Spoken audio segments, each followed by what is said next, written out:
النهارده طبعا يعني احنا بنتحرك مع جودي وطالعين. ايوه، فين يا جودي؟ فين يا جودي؟ هنعمل ايه النهارده؟ هنسقي الميه صح؟ ايوه. نتفرج على الخضره بتاعتنا وعلى منظر الزرع الجميل دوت. سبحان الله، اللهم بارك يا رب، ان شاء الله يزيد يا رب العالمين. كده الزرع بيتزقي صح والميه كده. هتقول ايه لاصحابك يا جودي الاول نرحب بيهم؟ السلام عليكم ورحمة الله وبركاته. النهارده احنا في الزرعة الجميلة دي وانا فرحانة بيها. بس فاكرين الأغنية اللي كنا بنغنوها المرة اللي فاتت صح؟ خدوا بالكوا دي مصر، خدوا بالكوا دي مصر، خدوا بالكوا دي مصر المنصورة والهاب والهاب. فاكرين الأغنية يا أصدقاء؟ طبعا فاكرين. شايفين الزرع؟ بسم الله ما شاء الله. وانا طبعا في الزرعة.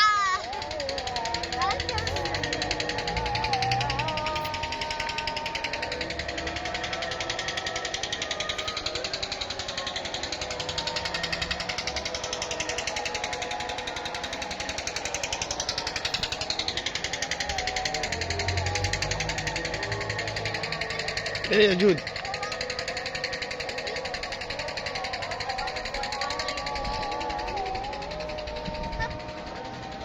زي كده يا أصدقاء مش عارفة. الناحية التانية، الناحية التانية، تعالي من هنا، بصي هنا، ايوه سافي دي بالراحة كده وعدي. اهو هنا اهو، تعالي هنا اهي.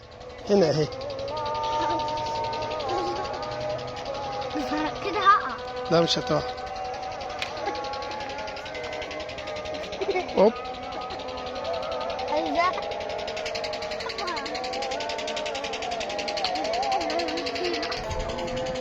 بس عندك الزرعة طبعا شايفين التربة. التربة طبعا أنا عارفة التربة بس لوحدها مش عارفة. شبه إنها بحر مش عارفة ليه. عشان خاطر المية اللي بتسقي يعني، وعشان احنا بنسقي الزرع. تعالوا ورايا. اه أبو قدام. روح هنا. لا تعالي هنا ونحكي الاول بعد كده نتكلم. تعالي. السلام عليكم. هتقولي ايه لاصحابك النهارده؟ السلام عليكم ورحمة الله وبركاته. النهارده في حلقة جديدة في قناة جودي وبابا. النهارده احنا في الزرع. وريهم.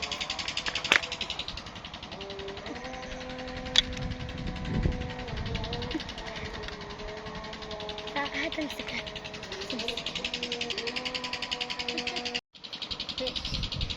السلام عليكم ورحمة الله وبركاته. النهارده في حلقة جديدة قناة جودي وبابا. احنا طبعا في الزرعة الجميلة القمر دي.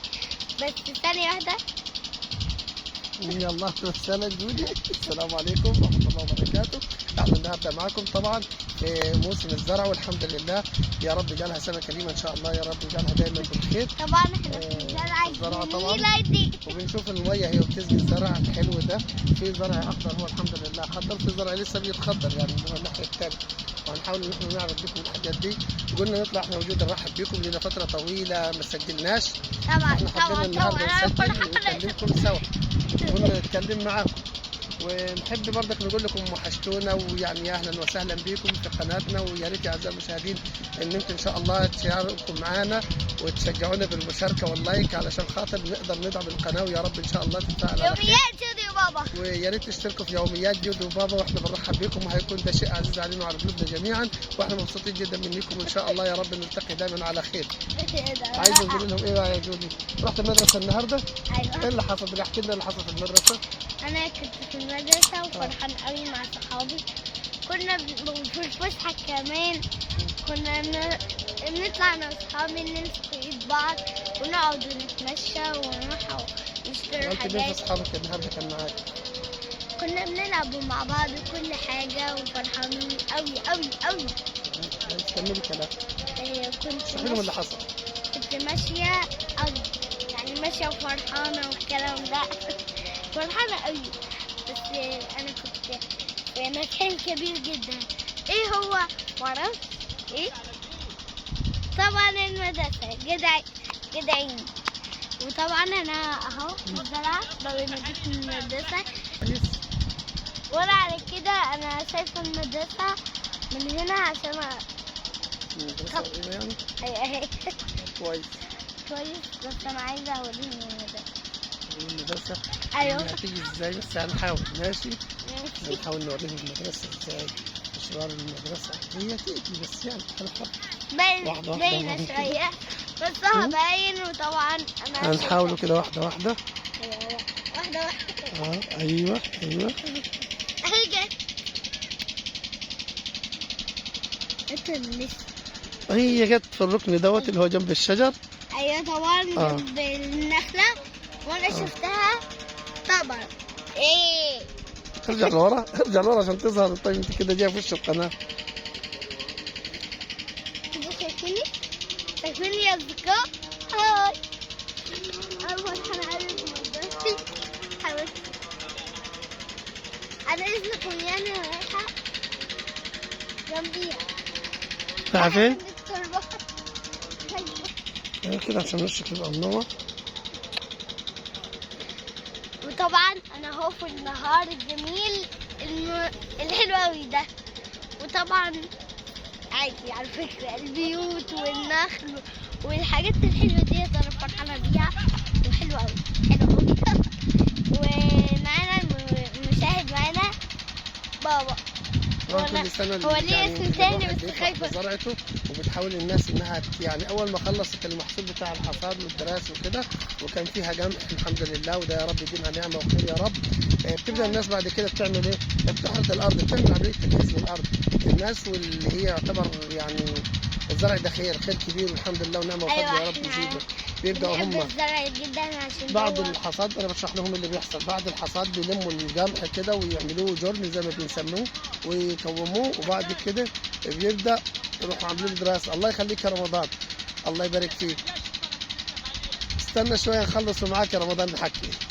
بعد ما نخلص معاك نتكلم ان شاء الله باذن الله. بيبدا بعد كده يدرسوا الجمح ياخدوا الجمح انا فرحانه علشان قوي. خاطر بس عايزه يجهزوه اوريكم بالطحين. الزرع في الارض بس مش طويل. وبيعملوا برضك البليت والتبن عشان خاطر يكون غذاء وعلف ثانيه للحيوانات واحده يا والمواشي في اصدقاء. البيت. ثانيه واحده. تمام. اتفضل هتقولي ايه؟ ده البرسيم وده برضه البرسيم ده يعتبر غذاء اساسي للحيوانات اللي المواشي في البيت. اللي عايزين ياكلوا يعني والكلام عشان ده. نقول لهم ايه اللي بيحصل. بيبداوا بعد كده بعد الجرن ما بيتشال من الارض ينظف الارض من العفش والجمح والحاجات دي بيخرجوها. بيحرجوا اللي على الارض كله عشان يبقى زي الثبات فيه ويبداوا يعملوا عمليه حرث للارض. يحرثوها كامل بالجرار الزراعي وبتتحرث وبتتساوى وتتجلى بالطبقه الاولانيه دي مع المحرات والجرار وممكن الحاجات دي يشوفوها او ثانيه بيشوفوها واحده في يا محاصيل اصدقاء تاني. وجايه لكم تاني. تمام. بعد كده بيطلع يجيب الصبخ ويروحوا الصبخ والحاجات دي اللي هي تعتبر سماد وللتربه ويوزعوه بطول الزرع وبيبتدوا ينشروه بالكريك وكده لحد ما يغطوا الزرع كلها ويعملوا له عمليه تجليد في الارض. ويمكن بعد ما يحطوه تبدا الجرار يجي يشد الحرات يروح حارك الصبخ مع التربه ويقلبوا فيها. بعد كده بتتزج الارض اللي هو غسيل. الغسيل اللي هو ميه زي كده بتتزجي وتروح مزجيه الارض زي ما انتم شايفين كده. يبدا يخضر وبعدين يروح الفلاح يزجها او يعملها او يبدا يعمل فيها الثمار بتاعته يجهزها ليه للزرع. في بعض الناس بتلجا للتنعيم او للعزج تاني تروح شغاله على زرعتها على طول وتبدا ترمي البذور وبعد ما ترميها تروح زاجيه الارض زجوه اخيره وننتظروا الثمار او الخضره زي ما انتم شايفين كده. طبعا الحمد لله الناس هنا يعني معيشه ومجهودها على الزرع وناس كتير بتعيش على تربيه المواشي وبتعيش على انها تاخد منه الغلال والجمح اللي بتبيعه في السوق واللي بتتاجر بيه. يعني في عمليه تبادل حيويه. ناس بتطلع حبوب قمح ناس بتطلع حبوب ذره شاميه ناس بتطلع جودي او الذره الرفيعه بيكون غذاء للطيور وكده. في ناس بتطلع الذره الشامي. في ناس بتطلع القمح اللي هو بيتعمل منه الطحين والدقيق اللي احنا بناكل بيه الخبز بتاعنا. بتتنوع المحاصيل. ناس بتزرع فول زي الفول السوداني. ناس بتزرع فول برضه اللي هو الفول البلدي او الحراتي زي ما بتقول انت والطماطم والخيار والحاجات دي. وفي ناس بتزرع خضره تلاقيها زرعه طماطم وزرعه فجل وزرعه جرجير وزرعه بدنجان. الناس اللي بتعيش على زراعه المحاصيل الزراعيه ومانجا حاجات لا المانجا ده شجر في الجناين. يبقى شجر في الجناين. انا بتكلم على اللي بيزرعوا الفلاح. ممكن يزرع الطماطم يزرع الخضار يزرع الباميه يزرع الملوخيه. دي الحاجات اللي هي بتبقى موجوده وطماطم والكلام دوت. يعني هنا الزراعه دي هي سله المحصول بتاع البيت واللي احنا بننتقيها وبنلاقيها موجوده دايما في الزراعه واللي بنلاقيها متوفره عندنا. الناس بتزرع الحاجات دي وبتستثمرها، وبدات يعني تاخدها كتجاره، وبدات ناس تنتج. لكن هي من ازل او من القديم الازل احنا بنعيش على التبادل التجاري، بس بطريقه ايه، بلدي زي ما بيقولوا. ناس بتاخد قمح، ناس بتاخد غله، بيروح يبيع ده ويشتري طيور، يبيع الغله ويشتري اللحوم، يبتدي يجيب معايش بيته. يعني الناس هنا رزقها يعتبر على الله وعلى الزرع معيشه. وابو وردان قاعد يشرب في المية طبعا، وفرحان فرحان جدا. وانا برضه فرحانة ان انا في الزرعة، وحلو قوي الزرعة، وحلوة قوي. اكتر حاجة بتعجبني في الزرعة بنحبوها. كل يوم بابا بقول لي بابا يلا بابا نصور في الزرعة، يلا يا بابا نصور في الزرعة. قال لي اليوم دوت يلا نصور في الزرعة. والنهارده احنا بنصور، شايفين البيوت والحاجات الحلوة والنخل والمية والناس الفرحانة بالزرعة. وقال لي يا بابا تعالى نزرع زرعة. قال لي حاضر المرة الجاية. وقلت له ماشي يا بابا. وفرحانة جدا ان انا في الزرعة. وطبعا عايزة اوريكم حاجة واحدة. بابا عايزة اوريكم اكتر حاجة حلوة بحبها قوي. اكتر حاجة التربة والزرع والحاجات الحلوة دي زرع محروت ومزجي، اللي هي التربه اللي بتقول عليها جودي، هي الزرع يعني طول الزرعه اللي انتم شايفينها. وطبعا في حاجة تانية اسمها تربة، وزي اللي بتطلع مية. لا نقول الزرعه هنا المجرى بتاع الميه ده حاجه تانية. الميه ايوه تمام، اللي هو بيعمل عمليه الزجيه اللي هي شغاله قدامنا حاليا دي. في ده حاجة كده الزرعه دي هناك. بتزجي، واللي فيها دي ميه، ومصدر الميه هنا اهو شغال. بس طبعا يمكن عشان الاضاءه مش هيبقى واضح كفايه. تعالى اوريكم التربة بقى. طبعا انا عايزة اوريكم المية الحلوة اللي بتعمل الزرع. بس برضو ابو وردان بيشرب منيها، وما بيشرب منيها وفيها طين. وان شاء الله نكمل مسيرتنا ونحاول نخلي القناه تاخد اكتر من اتجاه عشان نقدر نعمل معاكم حاجه كويسه.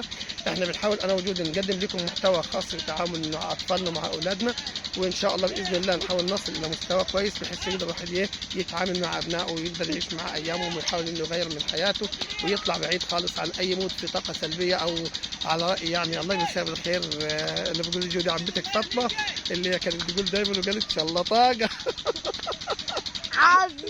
عبدو حلو. يعني الحمد لله، اوديكم طاقه ايجابيه بصراحه من القنوات اللي احنا بنحبها جدا، يوميات فاطمه، وبنتابعوها جامد. يعني بنحاول ان احنا نكمل مع بعض على قدر المستطاع. يعني مش عايزين نقول ان احنا بناخد الحمد لله بناخد تشجيع، وبنشكر الناس الحلوه اللي بتقدم طاقه ايجابيه وبتحاول ان هي تشارك في المحتوى وتطلع الناس من المود. لان بصراحه الناس بتعيش برضو بعض الضغوط النفسيه من العمل، ممكن بعض الضغوط النفسيه من المشاكل الاسريه، او بعض الحاجات اللي بيعانيها في الحياه، او بعض الصعوبات او الازمات النفسيه. لكن يا جماعه ما فيش في العمر بقيه، وما فيش فيه اللي يقدر يخلينا دايما في حاله نكد. احنا بنستمتع بحضور حلقه كامله او اتنين، وبنطلع من كل احنا فيه مع فاطمه او يوميات فاطمه، بنحاول نطلع من الحاجات. وطبعا في حاجة هناك خالص، ده جرار زراعي بيحرث الارض، بس مش هيبان ليهم عشان خاطر الدنيا خلاص بدات تليل. انا بشكركم على اللحظات اللي احنا عشناها مع بعض، واتمنى ان احنا نلتقي مره تاني. تعالي يا حبيبي عشان خاطر نقول لاصحابنا الف سلامه، ماشي، ونختم معاهم ونقول لهم ان شاء الله باذن الله نلتقي بكم في ألف تاني سلام خير. عليكم ومع السلامه. مع